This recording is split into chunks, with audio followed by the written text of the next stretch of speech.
Assalamualaikum warahmatullahi wabarakatuh. Waalaikumsalam warahmatullahi wabarakatuh.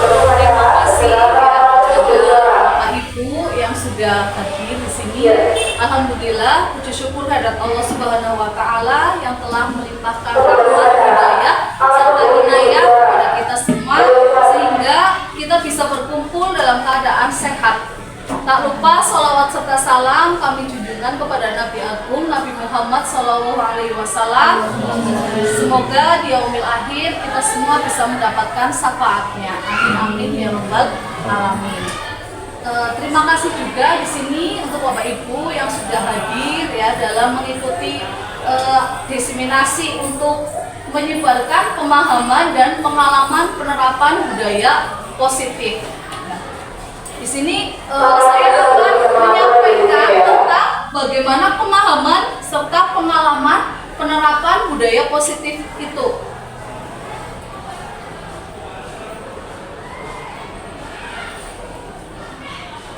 Mari belajar bersama, berkolaborasi, saling mendukung demi mewujudkan disiplin positif di sekolah tercinta kita ini. Di sini nanti konsep utama modul budaya positif yang pertama itu nanti yang akan disampaikan itu tentang disiplin positif. Kemudian perubahan paradigma belajar. Yang ketiganya nanti motivasi perilaku manusia. Yang keempat ada keyakinan kelas. Yang kelima kebutuhan dasar manusia. Yang keenam posisi kontrol restitusi, dan yang ketujuh segitiga restitusi. Nah, inilah modul yang akan kita pelajari untuk hari ini, disampaikan, yaitu ada berapa ya tadi ya? Ada 7 ya materinya. Kemudian di sini yang pertama itu adalah disiplin positif. Nah, dalam budaya kita makna kata disiplin dimaknai menjadi sesuatu yang dilakukan seseorang pada orang lain untuk mendapatkan kepatuhan. Kita cenderung menghubungkan kata disiplin itu dengan ketidaknyamanan. Sebagai pendidik, tujuan kita adalah menciptakan anak-anak yang memiliki disiplin diri sehingga mereka bisa berperilaku dengan mengacu pada nilai-nilai kebajikan universal dan memiliki motivasi intrinsik bukan ekstrinsik saja. Nanti akan dijelaskan motivasi intrinsik dan ekstrinsik itu yang seperti apa. Nah, kita lanjut lagi. Disiplin positif di sini menerapkan apa? Satu cara penerapan disiplin yang bertujuan untuk menumbuhkan kesadaran serta memberdayakan anak untuk melakukan sesuatu tanpa sogokan, ancaman maupun hukuman. Jadi di dalam disiplin positif itu nanti akan menghasilkan sebuah kesadaran untuk anak tersebut biar mereka itu bisa berubah dari kesalahannya. Bukan yang seperti kita lakukan yaitu hukuman atau konsekuensi, ya. Nah, di sini disiplin positif di sinilah yang nanti menumbuhkan jiwa anak itu akan sadar akan kesalahannya. Kemudian pembelajaran dengan paradigma baru. Nah, dengan paradigma baru itu masuk ke dalam pelajar Pancasila. Dalam profil pelajar Pancasilanya yaitu ada 6 dimensi, yaitu pertama beriman, bertakwa kepada Tuhan Yang Maha Esa dan berakhlak mulia, kemudian berkebinekaan global, kemudian bergotong royong, kreatif, bernalar kritis, dan mandiri. Inilah 6 dimensi pelajar Pancasila, di mana dalam pembelajaran dengan paradigma baru ini dirancang berdasarkan prinsip pembelajaran yang berdiferensiasi. Nah, berdiferensiasi ini nanti sehingga setiap siswa belajar sesuai dengan kebutuhan dari tahap perkembangannya untuk mewujudkan profil pelajar Pancasila. Kemudian budaya positif atau ekosistem yang positif. Kita ambil contoh perbandingannya dengan hidup tumbuh-tumbuhan seorang petani. Dalam hakikatnya sama kewajibannya dengan seorang pendidik yang menanam padi misalnya. Nah, di sini hanya dapat menuntut ya tumbuhnya padi. Ia dapat memperbaiki kondisi tanah, memelihara tanaman padi, memberi pupuk dan air, membasmi ulat-ulat atau jamur-jamur yang mengganggu hidup tanaman padi, lain sebagainya. Di sini berdasarkan Ki Hajar Dewantara ya, yaitu dasar-dasar pendidikan keluarga. Kemudian dilanjut lagi untuk trilogi dari Ki Hajar Dewantara. Mungkin dulu pas waktu itu kan trilogi itu kan kita paling cuma taunya yang pertama Ing Ngarso Sung Tulodo ya, kemudian Ing Madya Mangkarso dan Tuturi Handayani. Nah, itulah ketiga trilogi sekarang yang di pendidikan Ki Hajar Dewantara, di mana dalam di situ itu menuntut di sini pendidikan kodrat alam dan kodrat zaman. Ya, kalau kodrat alam itu maksudnya di sini bagaimana siswa tersebut berada di alam yang kalau misalkan siswanya itu daerah pegunungan, berarti untuk kurikulumnya atau pendidikannya itu sesuai dengan di daerah sana ya. Kemudian untuk kodrat zamannya adalah apa? Sesuai dengan mengikuti perkembangan teknologi yang sekarang. Itu adalah sesuai dengan kodrat zaman. Mungkin dulu gencar-gencarnya itu kan nggak terlalu sekarang sudah viral yang kurikulum merdeka ya. Nah, itulah kodrat alam dan kodrat zaman yang dimaksud seperti itu. Kemudian perubahan paradigma. Nah, di sini bisa dipraktekkan nanti ya. Silahkan nanti berpasangan ya, Bapak Ibu bisa berpasangan. Ada A dan B, Anda dan teman Anda sobeklah secarik kertas kecil. Nanti ini ada kertas kecil. Tuliskan benda atau sesuatu yang sangat berharga untuk Anda itu apa? Nanti ditulis ya. Ini berpasangan Anda dan teman Anda. Kemudian letakkan di salah satu tangan Anda dan genggam benda sesuatu tersebut dengan segala daya, buatlah sebuah kepalan.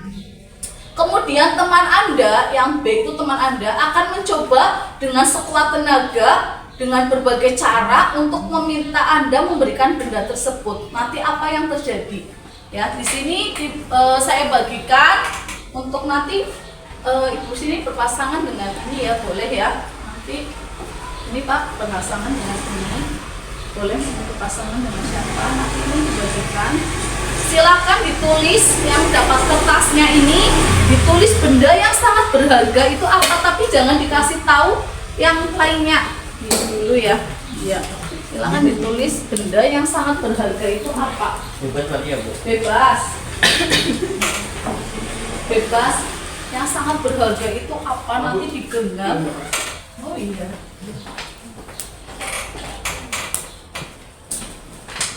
Ya, silakan ditulis. Ini juga di satu aja. Nah, satu. Nanti yang satunya itu membuka. Dan ada permainannya kan Anda dan teman Anda. Satu menulis tapi ditutupi, pokoknya ditulis. Setelah ditulis pokoknya digenggam kayak gini. Genggam terus. Nanti satunya itu membuka. Bagaimana caranya membuka biar dia apa sih yang ada di dalam ini kayak gitu.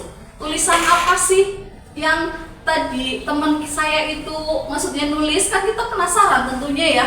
Bagaimana dengan berbagai cara kita membuka tangan ini kayak gitu. Nanti saya jelaskan maksudnya ya. Silahkan udah digenggam. Nah itu iya sudah dipraktekkan. Nah itu ayo genggam. Bisa tukeran dulu nggak apa-apa nanti. Ini di sini di sini. Ya di sini. Ya.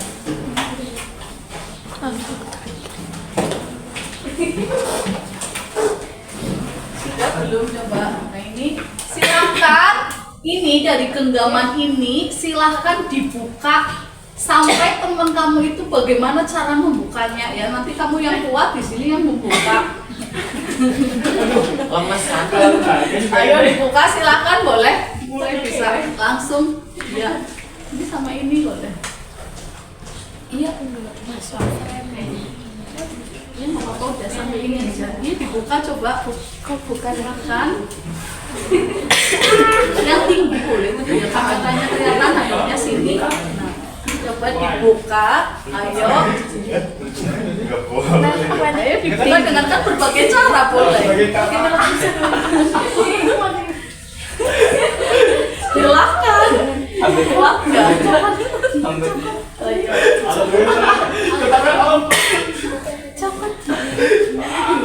Sudah dibuka belum?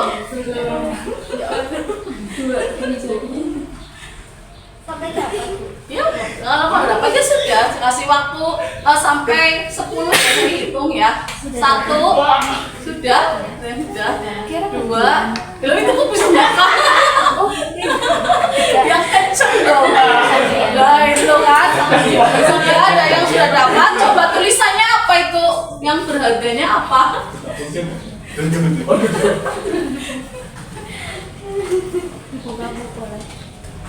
Udah dikuntur-kuntur. Uang apa? Keluarga. Oh iya keluarga. Ada lagi yang sudah dapat apa? HP. Oh HP yang sangat berharga. Iya ya. Uang bisa ketinggalan nggak apa-apa, kalau HP ketinggalan ya separuh nyawanya. Ya, nah di sini ini ya maksud dari tadi genggaman tersebut maksudnya adalah ilusi kontrol. Bagaimana kalian bisa mengontrol murid yang pada dasarnya kita tidak dapat memaksa murid untuk berbuat sesuatu jikalau murid tersebut memilih untuk tidak melakukannya. Kadang kita kan memaksa siswa ya untuk bisa melakukannya kan dalam hal belajar. Tadi harusnya adalah mengontrol ya. Kalau kita teori kontrol itu nanti dijelaskan ada 5 dalam posisi yang bagus itu kan posisi sebagai manajer.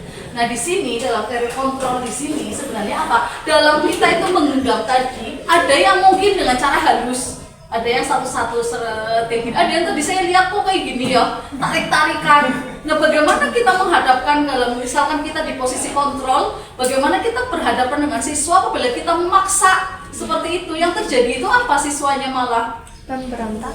iya, siswa bisa memberontak, betul, bisa memberontak, malah brudal lah ya intinya ya, malah budal, malah nah itulah di situ fungsi dari kontrol tersebut. Bagaimana kita sebagai seorang pendidik di sini itu harus bisa mengontrol siswanya kayak gitu dalam keadaan apapun.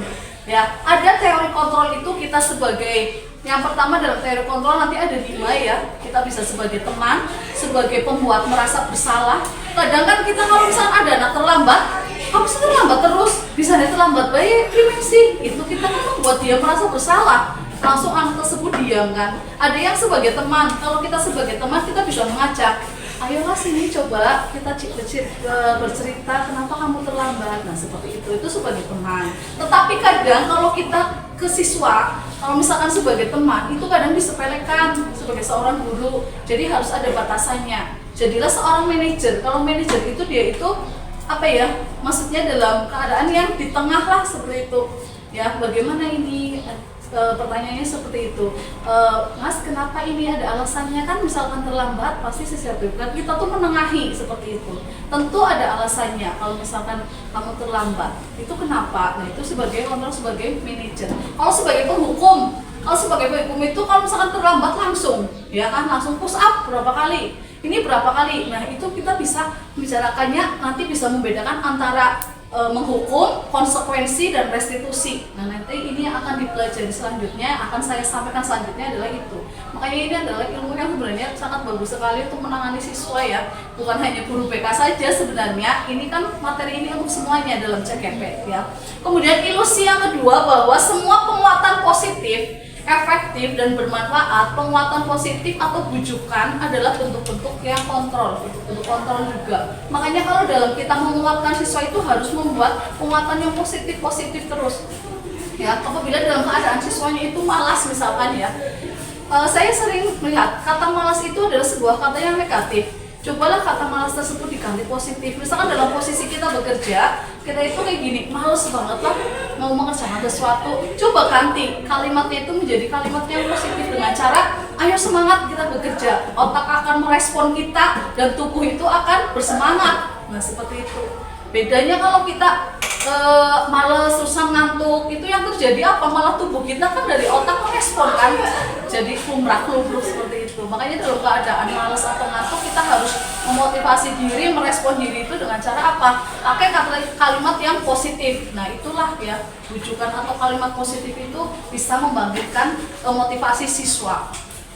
Kemudian di sini yang ketiganya itu adalah ilusi bahwa kritik dan membuat orang merasa bersalah tadi dapat menguatkan karakter. Menggunakan kritik dan rasa bersalah untuk mengontrol murid pada identitas yang gagal. Ya, apa-apa kamu sih ini kayak gitu ya. Kenapa sih kamu terlambat? Kan membuat merasa bersalah. Gurunya itu kan sepertinya membuat siswa itu akan menjadi cenderung apa diem, pasti dia akan nunduk. Nah, itulah yang akan menjadi karakter siswanya itu down atau turun. Nah, seperti itu. Kemudian ilusi bahwa orang dewasa memiliki hak untuk memaksa. Tadi ya, kalau orang dewasa itu kan maksudnya posisinya guru. Kadang guru itu kan ada yang berbeda karakternya ya. Ada yang tadi karakternya penghukum tadi memaksakan, ada yang mungkin karakternya tadi yang bijak atau manajer. Nah di sini misalkan memaksa untuk siswa, nanti akan yang ada itu adalah sebuah hubungan permusuhan yang terbentuk. Ya kadang siswa seperti itu, awalnya itu kita bercanda, oke lah. Setelah tahu misalkan siswa tersebut HP disita, misalkan saya pernah itu loh HP siswa, saya akrab dengan siswa ya. Kemudian dia pas waktu ini pelajaran HP kan mainan HP-nya tak ambil, saya bilang itu ya nanti diambilnya besok lagi dia marah akhirnya. Oh ya, saya bisa mengevaluasi di situ. Mungkin saya juga nggak konsisten dengan omongan saya gitu kan. Akhirnya siswanya itu kayaknya dendam. Nah itulah buat evaluasi ya. Akhirnya dari situ oke lah, saya panggil siswa tersebut, saya konseling apa sih permasalahannya, kenapa kalian berbeda dengan saya, sekarang berbeda kayak gitu. Ternyata permasalahannya itu. Kemudian tadi kayak gitu nggak konsisten, katanya HP-nya diambilnya mau pulang kok besok sampai 3 hari HP-nya disita kayak gitu. Ternyata ya seperti itu. Kadang kita kan jangan pernah menyalahkan juga untuk siswanya ya. Nah di situ fungsi dari teori kontrol itu seperti itu. Kemudian sebuah paradigma stimulus respon kayak kita ini bisa itu aja ya, skip aja. Sekarang yang teori motivasi perilaku manusia, bahwa ada motivasi eksternal yaitu untuk menghindari ketidaknyamanan atau hukuman. Apa yang akan terjadi apabila saya tidak melakukannya? Kita bertanya seperti itu saja. Jadi dalam diri siswa itu nanti ada motivasi eksternalnya itu apa? Ada dari guru tersebut berbicara. Nanti siswanya itu dalam dirinya apa yang akan terjadi ya apabila saya tidak melakukannya, seperti itu. Kemudian motivasi eksternal juga, apa yang akan saya dapatkan apabila saya melakukannya. Nah misalkan dalam terlambat, apa sih nanti yang saya dapatkan apabila saya terlambat? Yang ada tadi misalkan barisnya di depan kan kalau yang terlambat. Nah seperti itu. Nanti nanti ada tugas tertentu dari guru BK, ada surat terlambat dan lain sebagainya. Kemudian yang ketiga, motivasi internal, tujuan disiplin positif untuk menghargai diri sendiri, menjadi insan sesuai harapan kita. Nah inilah, saya akan menjadi orang yang seperti apa bila saya melakukannya. Nah seperti itu. Kita lanjut lagi. Hukuman itu bersifat tidak terencana atau tiba-tiba. Hukuman bersifat satu arah dari pihak guru yang memberikan dan murid yang hanya menerima suatu hukuman tanpa melalui suatu kesepakatan. Kadang kita menghukum siswa itu hanya bisa biar siswa itu efek jera, tapi terkadang siswa itu diberi hukuman malah dia itu tidak ada jeranya yang ada, ya kan? Buat apa kita menghukum, toh besok juga dia terlambat lagi. Makanya dari sinilah kita harus mempunyai disiplin positif ataupun dengan cara restitusi. Ya, nanti ada cara restitusi. Kemudian konsekuensi, nanti bedanya hukuman dengan konsekuensi. Kalau hukuman itu bersifat terencana dan di situ mempunyai efek jera kepada siswa. Tetapi kalau konsekuensi itu adalah sudah terencana atau sudah disepakati, sudah dibahas dan disetujui oleh murid dan guru. Jadi kita itu ada konsekuensi itu ada dibahas. Misalkan ya, beda dengan hukuman. Kalau hukuman itu contoh kita itu terlambat, terus dihukum lari-lari. Apakah hukuman itu relevan dengan ada pelajaran nantinya? Yang ada setelah dihukum dia capek, kemudian nanti lapar, mungkin belum sarapan, ya kan? Yang ada dia malah nanti sakit. Berbeda kalau misalkan di sini kita itu pas waktu pelajaran PCOK. Setelah pelajaran PCOK, misalkan ada murid yang terlambat. Nah, suruh guru PCOK-nya itu silahkan kalian putar lapangan selama 5 kali putaran. Nah, kita bisa melihat hukuman itu relevan apa tidak. Ya, di situ adalah sebuah kerelevanan atau konsekuensi. Itulah bedanya hukuman dan konsekuensi. Oh, kita bisa berpikir, iyalah itu guru olahraga, makanya dia itu hukumannya itu kan lari 5 kali. Kan nggak ada yang menyalahkan nanti kalau misalkan ada kepala sekolah menyalahkan dia, kok lari kenapa? Pas pelajaran olahraga. Itulah konsekuensi. Makanya dalam konsekuensi itu ada kesepakatan dulu. Biar dalam memberi hukuman kita kepada siswa juga sama, harus ada kesepakatan dulu. nanti baru ya maksudnya adalah pemberian disiplin positif, pemberian hukuman tuh ya harus ada kesepakatan yang terencana. Nah, restitusi, kalau restitusi di sini ya itu adalah proses menciptakan kondisi bagi murid untuk memperbaiki kesalahan mereka sehingga mereka bisa kembali pada kelompok mereka dengan karakter yang lebih kuat. Ya, dalam restitusi itu nanti ada 3 tahapan restitusi, yaitu menstabilkan identitas, yang keduanya nanti validasi rasa tidak bersalah, ya, dan yang ketiganya itu adalah keyakinan. Itu adalah restitusi. Nah, disinilah yang nanti harus kita itu lakukan itu adalah dalam ada siswa mempunyai kesalahan atau permasalahan, inilah yang harus kita lakukan, itu dengan cara restitusi sebenarnya. Ya, nanti ada penjelasannya dalam restitusi bagaimana sih praktek restitusi tersebut. Nah, di sini udah ya tadi sambil dulu nanti. Ya, ini ya ada pertanyaan, coba bisa dilihat. Coba ini mencatat 100 kali di dalam buku kalimat "Saya tidak akan terlambat lagi karena terlambat ke sekolah." Itu masuk ke dalam, ya, boleh. Coba ada pertanyaan seperti ini, 1, 2, 3, 4, 5, 6, 7. Coba nanti jawabannya apa? Ada yang bisa nomor 1? Coba dari ibu siapa yang bisa? Ibu Lintang. Nomor 1 jawabannya apa? Mencatat 100 kali di dalam buku kalimat "Saya tidak akan terlambat lagi karena terlambat ke sekolah." Itu apakah hukuman, konsekuensi, apa restitusi? Kalau ini hukuman, ya nanti dicek ya. Kemudian coba lari mengelilingi lapangan basket 2 kali karena terlambat hadir di sekolah. Coba Pak Panji. Lihat. Untuk nomor 2 hukuman juga jawabannya, berarti 1 hukuman, 2 hukuman ya. Yang ketiga, coba murid diminta untuk push up 15 kali karena tidak menggunakan masker ke sekolah. Ada yang bisa menjawab? Itu masuknya apa berarti? Hukuman. Ya, 1, 2, 3 hukuman ya. Coba menggantikan kertas tugas teman yang telah dicoret-coret. Itu masuknya apa? Konsekuensi. Ya, kalau yang itu membersihkan tumpahan air di meja tulis karena tersenggol pada saat belajar. Konsekuensi. Meminta murid tidak mengenakan sepatu seharian di sekolah karena tidak mengenakan sepatu hitam. Hukuman. Ya, nanti dilihat. Lari mengelilingi lapangan basket 2 kali karena terlambat 10 menit untuk pelajaran PJOK.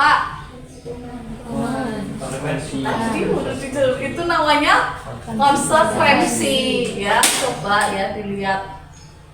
Ya, ini yang pertama tadi betul nggak? Tadi betul ya jawabannya ya. Ya, mencatat 1 kali hukuman betul. Lari mengelilingi lapangan hukuman. Murid diminta untuk push up hukuman betul. Menggantikan kertas tugas teman sanksi atau konsekuensi ya. Kemudian membersihkan tumpahan air, ya, sanksi atau konsekuensi. Murid disuruh untuk menahan sepatu, benar tadi hukuman ya. Lari mengelilingi lapangan basket, ya, sanksi atau konsekuensi, ya betul. Sekarang adalah masuk ke keyakinan kelas. Mengapa keyakinan kelas? Mengapa tidak peraturan kelas saja? Sebenarnya keyakinan kelas sama peraturan kelas itu berbeda. Kalau keyakinan kelas itu mengadopsi dari peraturan kelas. Kalau peraturan kelas itu kan kayak gini, dilarang, contoh peraturan itu seperti apa ya, misalkan ya, dilarang datang terlambat, kayak gitu ya, ya, dilarang datang terlambat, tapi dalam kesepakatan atau keyakinan kelas dirubah bahasanya menjadi datanglah tepat waktu. Nah, seperti itu adalah keyakinan kelas ya. Sebuah peraturan nggak usah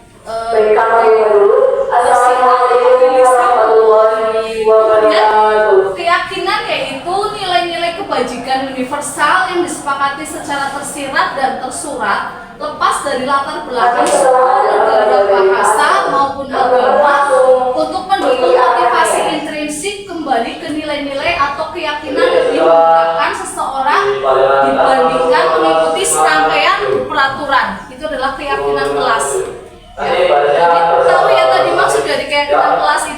bisa mengadopsi dari aturan ya, tetapi cuma bahasanya itu lebih ya lebih dijelaskan lagi, lebih apa namanya ya bahasanya ya gimana ya maksudnya lebih apa persuasif ya, betul sekali. Nah seperti itu. Ya di dalam praktek keyakinan kelas, yang pertama buat peraturan kelas, kita bisa membuat peraturan kelas, kemudian mengubah dari peraturan kelas menjadi kalimat positif.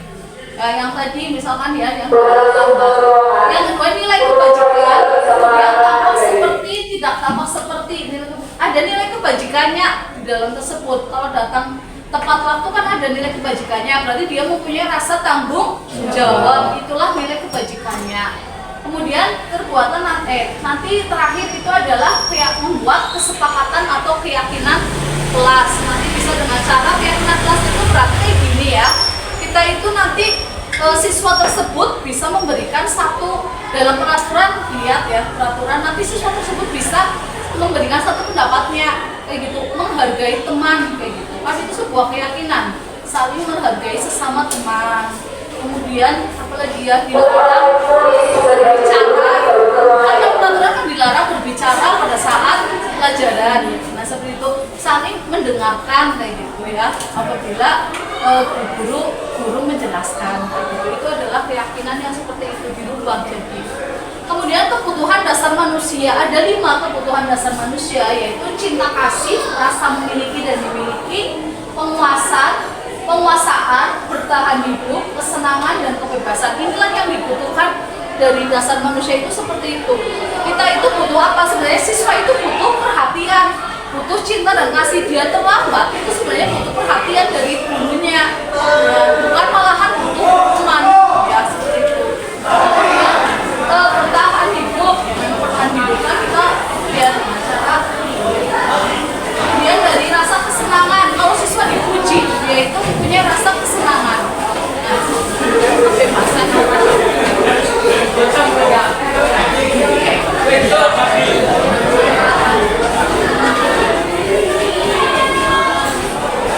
ini ya, kebutuhan bertahan hidup atau survival, kebutuhannya bersifat fisiologis untuk bertahan hidup. Misalnya jangan dekat itu jeda. Ya coba sekarang case breaking terlebih dahulu ya. Ya silakan semuanya berdiri, semuanya ya nanti ya terima semuanya bisa berdiri. Nanti case breakingnya itu adalah Marina sama Mario. Ya, udah tahu ada yang pernah dengar nggak Marina Mario? Oh dulu ya. Jadi kayak gini ya. Nanti kalau Marina ini kayak gini, Marina menari di atas menara. Nah, ini Marina. Kalau Mario itu kan cowok, jadi kayak gini. Mario menari apa? Mario menari di atas menara. Nanti kalian di sini, mohon maaf Bapak Ibu, di sini semuanya. Nanti saya yang menyanyi. Nah di situ yang mempraktekkan gayanya. Makanya sekarang dihafalkan Marina dulu. Coba kalau saya menyanyi Marina gini lah, maaf saya lupa, nggak apa-apa. Marina menari di atas menara, di atas menara, Marina menari. Nah itu gerakannya harus diingat. Makanya tidak semuanya itu Marina menari terus saja, nanti bolak-balik kayak gitu ya. Nah kalau Marina kayak gini, coba ya sekarang udah bisa hafal belum? Sudah, kalau sudah coba konsentrasi ya Bapak Ibu, silahkan dimulai dari Marina, coba ya. Marina menari di atas menara, Mario menari di atas menara, di atas menara, Marina menari, Marina di atas menara. Coba semuanya nyanyi habis ini, apa nggak usah ya, saya aja yang menyanyi ya. Gerakannya susah nggak seperti itu. Ya udah, kalau seperti itu silakan boleh duduk ya kembali. Kita lanjut lagi. Coba dari yang sudah saya jelaskan bisa boleh mendata tentang kebutuhan ya, 5 kebutuhan dasar manusia, kemudian keyakinan kelas. Misalkan ada yang mau ditanyakan, boleh, ada yang mau bertanya, silakan. Ya mau tanya bisa berdiri nggak apa-apa. Berdiri ya nggak apa-apa. Ya perkenalkan yang itu. Bismillahirrahmanirrahim. Assalamualaikum warahmatullahi wabarakatuh. Waalaikumsalam warahmatullahi wabarakatuh. Perkenalkan, nama saya Ibu Dira Badan Maria, yang saya panggil Ibu Dira. Isinya tanya terkait dengan peraturan dan keyakinan. Ketika kita menerapkan peraturan atau keyakinan di kelas, itu apakah sudah efektif, dan kalau siswanya itu melanggar peraturan tersebut itu seperti apa? Oh iya, ya terima kasih, tepuk tangan ya. Ya, bagaimana tadi pertanyaannya ya, kalau dalam kitab sudah membuat keyakinan, bagaimana bila efektif ya, bagaimana keyakinan itu bisa berjalan dengan efektif, dan apabila melanggar itu bagaimana. Nah seperti ini ya, apa yang keyakinan kita buat tadi kan, keyakinan tersebut itu kan berdasarkan suatu kesepakatan dari guru dan dari siswa dengan guru, mohon maaf ya. Nah di dalam kesepakatan tersebut, mohon maaf, di dalam keyakinan itu tertera ada konsekuensinya, ada suatu konsekuensi. Jadi kita itu membuat keyakinan itu tidak hanya keyakinan saja, jadi di sebelahnya itu ada konsekuensinya. Jadi antara keyakinan sama konsekuensi. Misalkan contohnya datanglah tepat waktu. Nah konsekuensinya kalau tidak datang tepat waktu, apa di sini menyapu atau misalkan apa. Jadi siswa itu tahu, dan dalam keyakinan tersebut berarti mengandung suatu nilai kebajikan. Di dalam kita itu tadi apa yang maksudnya tadi suruh anak konsekuensinya menyapu, di situ kan berarti anak mempunyai rasa tanggung jawab. Berarti saya harus punya tanggung jawab datangnya itu tepat waktu. Nah seperti itu, kita itu ada konsekuensinya. Misalkan tidak boleh berbicara, bukan tidak boleh ya, jangan di saat di saat pelajaran sedang berlangsung, di situ ya, jangan berbicara di saat pelajaran sedang berlangsung, misalkan seperti itu. Ada konsekuensinya, nanti yang ribut harus apa. Nah seperti itu. Jadi di dalam sebuah keyakinan itu tertera konsekuensi yang nantinya siswa tersebut itu tahu. Setelah misalkan saya punya keyakinan yang seperti itu ya, keyakinan tidak datang terlambat ataupun tadi datang tepat waktu, saya itu punya konsekuensinya seperti itu. Jadi siswa memahami dan sadar betul, dan tidak lupa dalam keyakinan tersebut ditulis oleh sekretaris apa semua siswa menulisnya ya. Dan jangan lupa pada saat proses KBM, keyakinan tersebut bisa kita selalu ingatkan. Harus ada dalam manajemen atau keteraturan kelas itu, keyakinan itu harus selalu apa dibacakan. Nah seperti itu, keyakinan itu harus dibacakan pada saat kita itu sebelum melakukan proses pembelajaran berlangsung. Jadi pada saat kita awal pembelajaran misal speaking, terus kesepakatannya itu apa? Jadi seperti itu. Jangan keyakinan itu hanya tertera saja dan terlisan saja ke siswa, tetapi selalu diingatkan setiap hari di saat kita mulai proses kegiatan belajar mengajar. Apa sih kesepakatan kita atau keyakinan kelas kita itu apa? Dibacakan sama siswanya. Jadi siswa tersebut memahami sebelum belajar, oh iya jangan lupa itu keyakinannya, di situ harus mendengarkan guru, menghargai teman, ya datang tepat waktu. Nah seperti itu ya, sudah jelas ya Bu ya. Jadi seperti itulah ditulis, dibacakan selalu pada saat sebelum proses kegiatan belajar mengajar. Jadi awal itu sudah dibacakan. Ya, ada lagi atau lanjut dulu ya di sini ya. Nanti kalau pertanyaannya nanti bisa di belakang ditambah pertanyaan lagi. Nah kemudian ini rasa kasih sayang dan diterima, kebutuhan untuk diterima. Kebutuhan ini dan 3 kebutuhan berikutnya adalah kebutuhan psikologis. Kebutuhan untuk disayangi, diterima, meliputi kebutuhan akan hubungan dan koneksi sosial. Kebutuhan untuk memberi dan menerima kasih sayang, dan kebutuhan untuk merasa menjadi bagian dari suatu kelompok tersebut. Ya, jadi kalau misalkan kita itu melihat anak ya, kita itu tidak boleh menjudge anak itu yang pertama anak yang nakal, anak yang bodoh ya. Itu sebenarnya kan tidak ada anak yang bodoh ya. Kita pun ada multiple intelligence, ada 8 multiple intelligence di mana Jangan kita melihat di hal akademik dari siswa saja, tetapi non akademiknya itu bisa kita lihat. Misalkan dia itu tidak bisa dalam akademik, nilainya rendah, tetapi dalam language atau dalam matematika logis itu dia cerdas, misalnya seperti itu. Kan kita bisa melihat siswa itu mempunyai cerdas sesuai dengan tingkatannya masing-masing. Ada cerdas natural, ya kan? Kemudian cerdas language, matematika logis, cerdas personal, cerdas intrapersonal. Nah, di situ kita bisa memahami siswa tersebut. Siswa tersebut itu masuk ke dalam kecerdasan yang mana? Nah, seperti itu, ya kan? Makanya dalam saya saling konseling, misalkan konseling siswa, itu pasti melihat apa sih yang punya bakat, dia itu punya bakat apa? Oh, ternyata dalam hal akademisnya itu rendah, ternyata dia itu jago membuat novel dan sudah menerbitkan, ternyata seperti itu. Itulah, makanya jangan sampai ada kata-kata bodoh untuk siswa, tidak ada ya sebenarnya. Kemudian penguasaan atau butuh pengakuan. Siswa itu butuh pengakuan, eksistensi atau keberadaan, ya. Dimana dia itu butuh pengakuan di sekolah. Di sini bagaimana? Ya, siswa tersebut diakui seperti ini. Ya kita kita perhatikan selalu, walaupun dia tergolong misalkan ya anak yang luar biasa dalam artian di situ selalu kita harus mendengarkan, memperhatikan dan menghargainya. Kemudian kebebasan, kebutuhan akan pilihan. Kesenangan di sini, kebutuhan akan kesenangan adalah kebutuhan untuk mencari kesenangan, bermain dan tertawa. Bayangkan hidup tanpa kenikmatan apapun tetap menyedihkan. Ya, jadi kita itu harus memberi kesempatan kepada siswa itu akan bermain kesenangan di dalam suatu pembelajaran. Itu kita kan bisa ice breaking ya.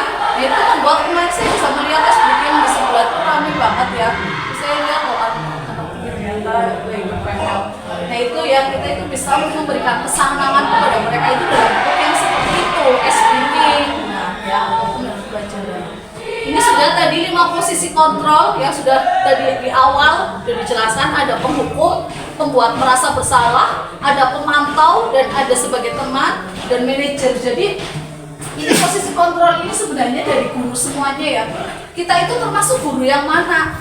Guru penghukum, apa guru pembuat merasa bersalah kepada siswa, atau guru pemantau hanya sebagai pemantau saja? Apa aturannya? Apa ininya? Kalau pemantau kan hanya memantau ya.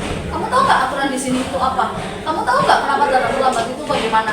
Konsekuensinya apa coba kalau terlambat? Itu sebagai pemantau, sebagai teman, ayolah di sini jangan terlambat terus. Jadi ada sebuah ajakan. Ya, kemudian sebagai manajer kita menengahi, bijaksana, ya seperti itu. Ya tentu kamu ada alasannya. Kenapa kamu itu bisa datang terlambat? Nah itu sebagai manajer itu seperti itu. Ya makanya ini sebagai penghukum itu patuhi aturan saya. Ini sebagai penghukum ya contohnya. Patuhi aturan saya atau awas loh. Kan seperti biasanya kayak gitu mengancam ya. Dia mengancam karena seperti itu. Kamu selalu saja salah. Pasti selalu yang terakhir selesai. Karena kita nggak menyadari sebagai seorang guru ya, tetapi harus melihat psikologis dari siswa, mentalnya siswa itu sebenarnya seperti apa. Kalau kita itu meluapkan kata seperti itu, coba pasti selalu yang terakhir selesai. Nah kadang kita hanya padahal kan mau bercanda saja ya, tetapi kan pasti siswa itu nanti psikologisnya tenang. Kalau pembuat rasa bersalah di sini pada posisi ini biasanya guru akan bersuara lebih lembut, dia itu lebih lembut. Membuat rasa bersalah akan menggunakan keheningan yang membuat orang lain merasa tidak nyaman, bersalah atau rendah diri. Ibu sangat kecewa sekali, gitu kan? Biasanya seperti itu ya. Ibu sangat kecewa sekali dengan kamu. Nah, hening, tetapi membuat siswa tersebut membuat bersalah. Ya saya itu, loh kan membuat merasa bersalah kan yang bersalah punya siswanya. Dia merasa bersalah sekali dengan tindakan saya seperti ini, sampai gurunya itu kecewa seperti itu. Kemudian berapa kali Bapak harus memberitahu kamu ya? Kadang kita kan tak menyadari kata-kata tersebut ternyata masuk ke dalam membuat merasa bersalah. Gimana coba kalau orang tua kamu tahu kamu perbuatannya seperti ini?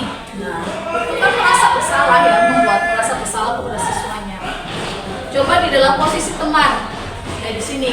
Ayo bantulah demi Bapak ya. Ayo ingat tidak bantuan Bapak selama ini. Ayo ingat bantuan Bapak selama ini maksudnya.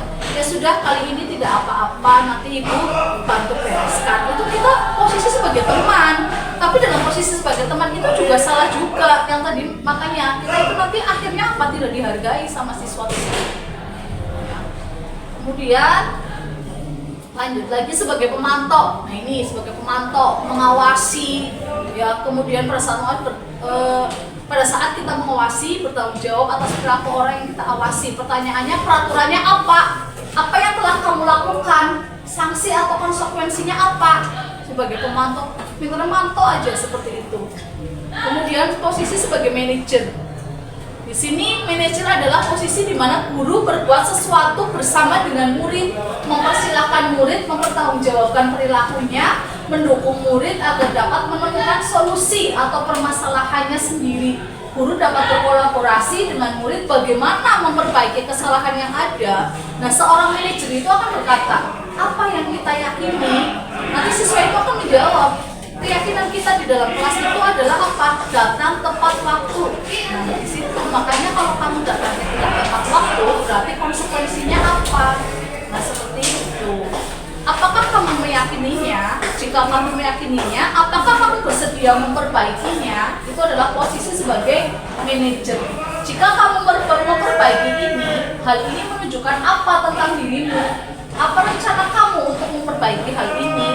Ini posisi sebagai manajer. Kita lanjut segitiga restitusi.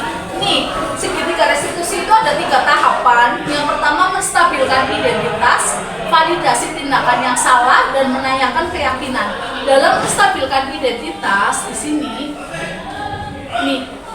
nih contohnya ya, bagian dasar dari segitiga bertujuan mengubah identitas anak.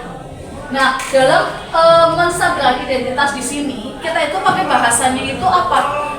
Misalkan ada siswa yang terlambat. Nah, di situ menstabilkan identitasnya itu yang mempunyai kesalahan itu bukan kamu saja. Banyak siswa yang seperti ini. Itu menstabilkan identitas siswa. Jadi ada bahasa seperti itu. Jangan langsung kita menyalahkan ke siswanya. Pertama, menstabilkan. Makanya kita lakukan segitiga restitusi. Restitusi itu adalah ada 3 tahapan. Pertama, menstabilkan identitas dulu, ya. Bukan cuma kamu saja kok yang terlambat, banyak siswa yang di sini terlambat. Sini nggak apa-apa kita, maksudnya apa ya? Kita cari solusinya bersama, misalnya ada permasalahan. Kemudian yang kedua itu validasi tindakan yang salah. Ya, perbuatan kamu itu tidak buruk kok. Nah, gitu. Itu validasi mana salah. Ya, kamu pasti ada alasannya. Kamu itu datang terlambat itu bagaimana? Itu contoh dari validasi tindakan yang salah. Jadi tahapannya yang pertama menstabilkan dulu, dibuat dia itu stabil. Dengan dia terlambat kan pasti takut. Kalau di sini tuh anak yang terlambat itu pasti takut ya. Yang pertama distabilkan dulu. Ya, dengan bahasanya juga seperti bukan kamu saja kok yang seperti ini, banyak kok yang terlambat. Nah, yang kedua validasi tindakan yang salah. Misalkan kamu pasti punya alasan mengapa kamu datang terlambat. Nah, seperti itu. Yang ketiganya menanyakan keyakinan. Lupa keyakinannya itu apa? Kalau kita sebagai guru dan mengajar anak tersebut itu kalau mengajar anak tersebut ya, apa yang kita percaya kamu punya ada kan yang ada keyakinan kelas kamu kan? Di sini tuh setiap kelas itu ada keyakinannya. Jadi wali kelas itu pasti awal itu membuat kesepakatan kelas dulu. Jadi ada kesepakatan kelas oleh wali kelas, ada kesepakatan guru mapel juga, ada kesepakatan dari guru BK juga. Jadi siswa itu sudah tahu kalau misalkan pelajaran BK kesepakatannya apa saja. Misalkan saya kesepakatannya kalau yang tidak masuk harus pakai surat izin, ditulis, difoto sama orang tua kalian fotonya. Kesepakatannya seperti itu. Nah, kemudian kalau misalkan guru mapel ada ya yang kesepakatannya itu menghargai teman, datang tepat waktu dan lain sebagainya. Di sini. Ya, ini sudah selesai. Terima kasih. Coba ada yang mau bertanya mungkin dari Bapak Ibu semuanya. Apa mungkin sudah cukup jelas dari apa yang sudah saya sampaikan? Sudah ya, jelas ya. Ya, sudah jelas. Mudah-mudahan apa yang saya sampaikan di sini bermanfaat ya, sekiranya bermanfaat dan bisa diimplementasikan di SMA kita di sini ya, SMA Negeri 1 Paguyangan. Terima kasih di sini atas kehadirannya. Kurang lebih bila ada kata yang kurang berkenan yang saya sampaikan mohon maaf ya yang setulus-tulusnya. Terima kasih. Wassalamualaikum warahmatullahi wabarakatuh. Waalaikumsalam warahmatullahi wabarakatuh.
10:06.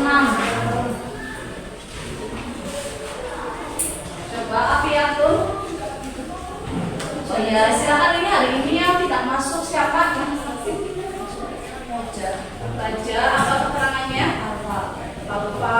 Terus apa lagi? Yang lainnya itu jalan sehat. Itu jalan sehat semuanya. Ya, baik, siap. Untuk hari ini ya, sebelum kita melakukan kegiatan pembelajaran untuk kelas ini kan belum membuat keyakinan kelas ya, atau kesepakatan kelas pada mata pelajaran bimbingan dan konseling. Nah, keyakinan kelas atau kesepakatan kelas di sini tujuannya apa? Biar nantinya dalam proses belajar mengajar itu apa? Kita itu secara kondusif ya, kondusif, dan kalian punya rasa kesadaran apa sih keyakinan kelas kita di sini. Jadi dalam melakukan hal apapun nantinya ya yang kalian lakukan, misalkan kesepakatan kelas itu atau keyakinan contohnya tidak bermain HP ya, apabila tidak ada instruksi dari guru misalkan ya, kemudian makan dan minum pada saat jam istirahat ya. Kita buat dulu untuk kesepakatan kelasnya di sini. Nanti Ibu bagi ini ya sticky note-nya untuk satu anak satu. Setelah itu ditulis, habis ditulis nanti ditempelkan di depan ya. Nanti kalau misalkan ada yang sama, kita kelompokkan ya kan. Misalkan ada yang sama, oh dilarang HP, membawa HP atau dan sebagainya, kita kelompokkan. Dan juga kalimat yang dilarang itu pada kesepakatan kelas itu tidak ada dilarang, jangan, itu tidak boleh. Nantinya kalimat tersebut akan kita ubah menjadi kalimat yang positif. Setelah itu boleh kalau misalkan ini menuliskan kan tidak apa-apa, kita kan dilarang membuang sampah sembarangan, tidak masalah. Maka kita ubah di dalam keyakinan kelas itu, nanti kita ubah menjadi kalimat yang lebih positif. Dan ini kemudian dibacakan.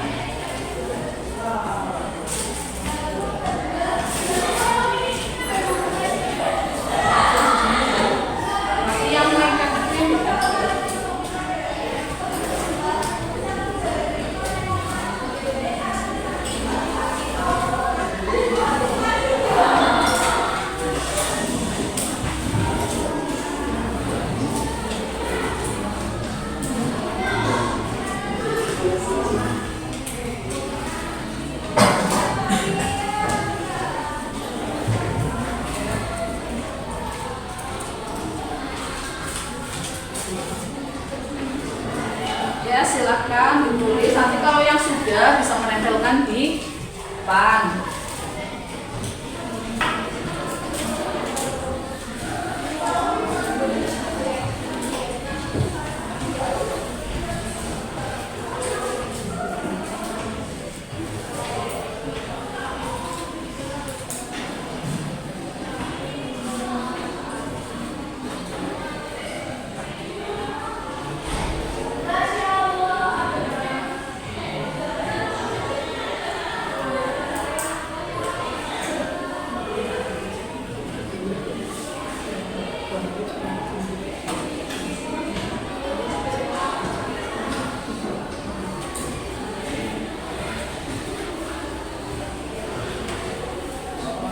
Sudah, silakan. Ya, yang sudah langsung ditempel di sini. Ya, nanti apa nggak apa-apa.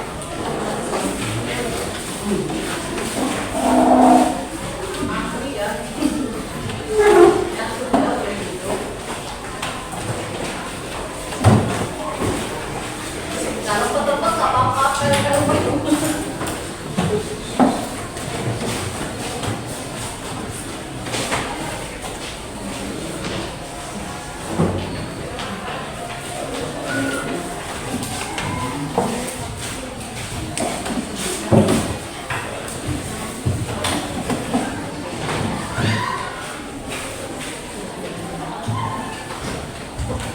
Sudah ini semuanya ya, sudah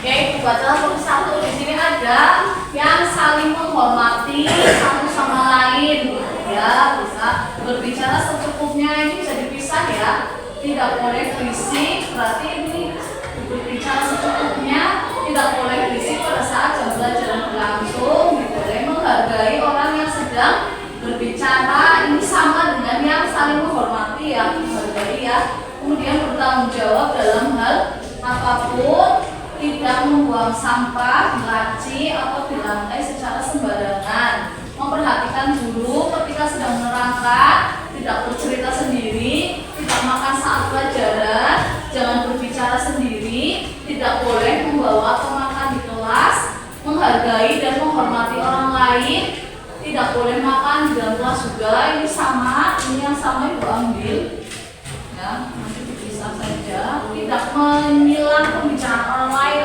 Laki-laki ini bagus sekali nih, yang tidak menyilang, betul, tidak menyela pada saat orang berbicara ya. Kemudian berbicara yang baik, ini sudah ini sama dengan berbicara yang sopan. Ini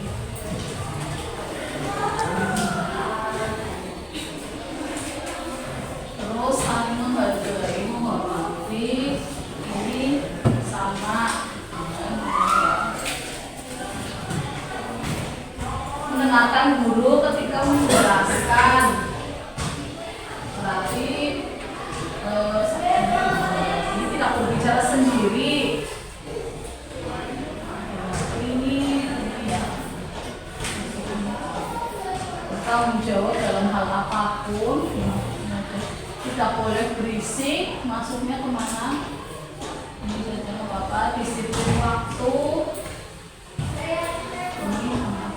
Boleh minum pada saat jam 4, boleh minum air putih saat jam pelajaran. Ini malah kemarin ini beda nih. Ini yang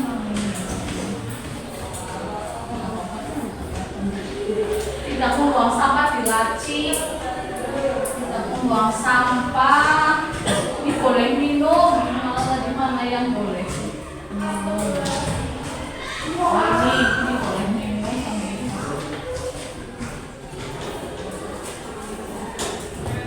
Membuang sampah, terus tidak bercerita sendiri. Tadi ada ini sama ini sama, tidak menyilang pembicaraan. Nah ini satu, menghargai. Tadi sama dengan ini, memperhatikan guru. Ini juga jangan berbicara sendiri.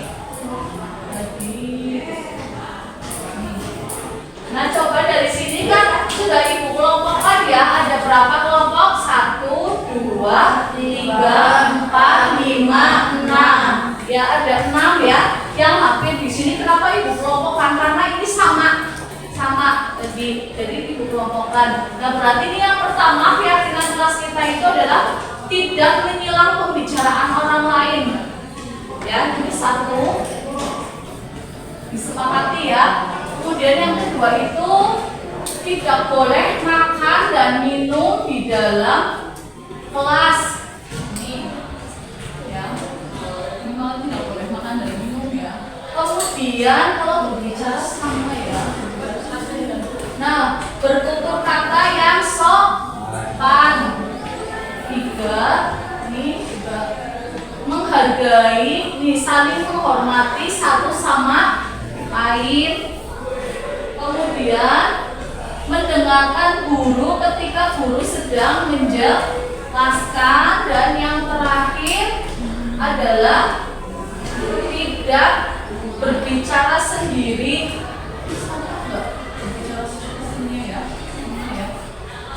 Tidak. Yang terakhir yaitu memperhatikan guru. Iya, memang mendengarkan guru saat menjelaskan. Membuang sampah, tidak membuang sampah ya ini. Iya ini, berarti tidak membuang sampah di laci meja atau di lantai secara sembarangan. Nah ini dalam keyakinan kelas itu kan sebenarnya sudah ada peraturan ya. Kalau peraturan itu kan tertulis, kalau keyakinan kelas itu sebuah kesepakatan. Ya, kesepakatan di dalam kelas. Dan di sini itu coba dirubah, kata tidaknya itu nantinya itu dirubah menjadi kalimat yang positif. Jadi misalkan tidak menyilang pembicaraan orang lain atau menabrak. Di sini ya, menyela maksudnya ya. Menyela itu ketika orang berbicara ini tidaknya itu dirubah. Menyela itu berarti pada saat kalian teman kalian berpendapat ataupun dari guru itu berpendapat, berarti kalian itu tidak menabrak, tidak langsung kan Pak, kadang ada ya yang itu sepakat di sini ya. Kemudian tidak boleh makan dan minum di dalam kelas, itu nanti kalimatnya dirubah menjadi makan dan minum pada saat istirahat, ya bukan malah boleh minum pada saat jam pelajaran, ya makan dan minumnya itu pada saat jam istirahat. Kemudian berbicara secukupnya sudah bagus, berbicara secukupnya dalam bentuk kata yang sopan, saling menghormati, ya betul. Kemudian mendengarkan ketika guru sedang menjelaskan, kemudian membuang sampah pada tempatnya. Nah dari 6 di sini coba ada yang ditambahkan apa tidak? Apa yang ditambahkan apa misalnya?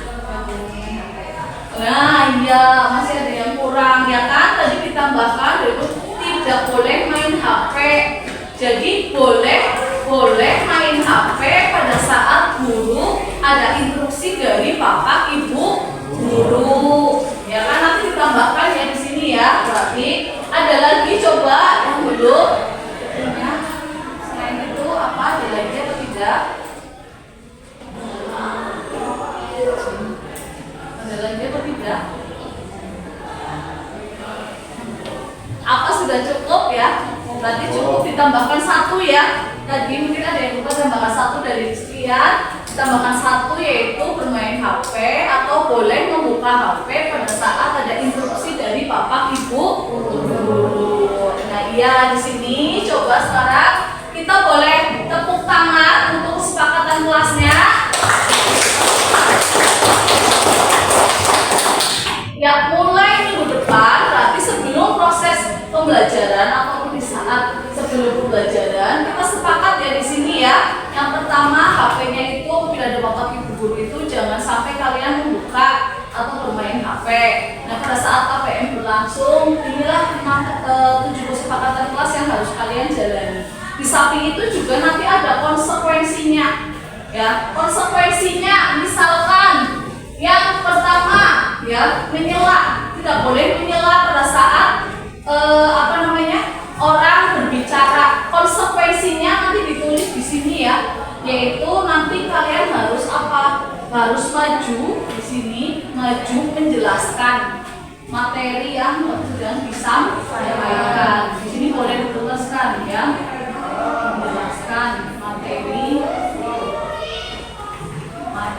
yang disampaikan. Tidak boleh makan dan minum pada saat istirahat. Kalau misalkan iya pada saat pembelajaran makan dan minum, konsekuensinya apa kesepakatannya? Apa di sini? Nantinya membuang sampah ya.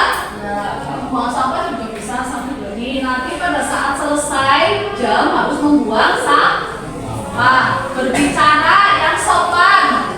Berarti nanti konsekuensinya juga sama, harus menjelaskan pelajaran ya. Nah kemudian saling menghormati ya, itu juga sama. Di sini berarti kalau saling menghormati ya sama ya. Mendengarkan guru ketika sedang menjelaskan atau tidak mendengarkan sama saja ini konsekuensinya ya, harus menjelaskan. Membuang sampah sama nanti di sini. Kalau misalkan membuang sampahnya itu ya konsekuensinya itu nanti kita harus ini ya. Kalau yang HP, kalau yang nanti membuka HP ya handphone itu konsekuensinya nanti yaitu kalian merangkum materi yang sedang dijelaskan ya. Kemudian nanti mengatakan HP atau misalnya dalam 1 hari ini yang ambil HP itu anak itu yang misalkan contoh nanti ILTQ atau misalkan nanti ada izin tuh ya, seperti itu ya. Sudah jelas semuanya ya?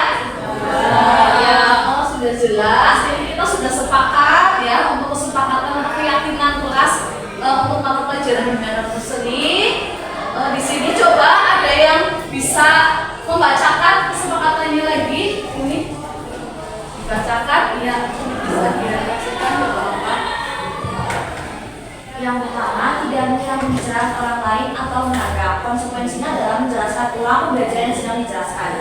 Yang kedua, tidak boleh makan di dalam kelas. Konsekuensinya adalah membuang sampah yang ada di depan ke tempat pembuangan sampah.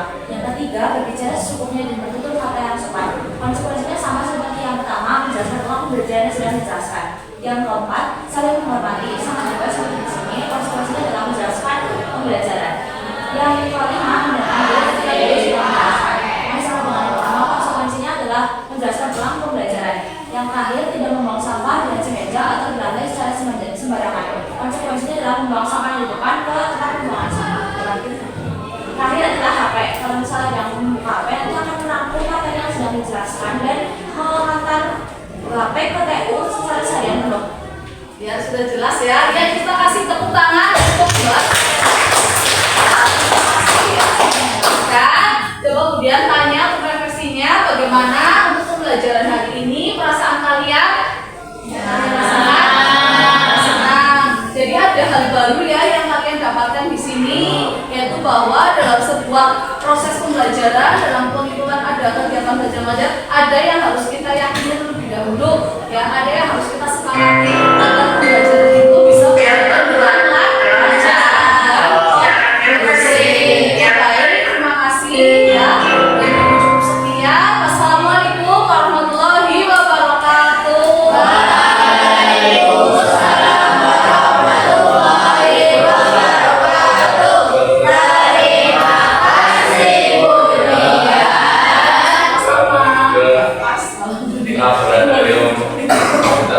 Pas banget. Ya, ini ada video.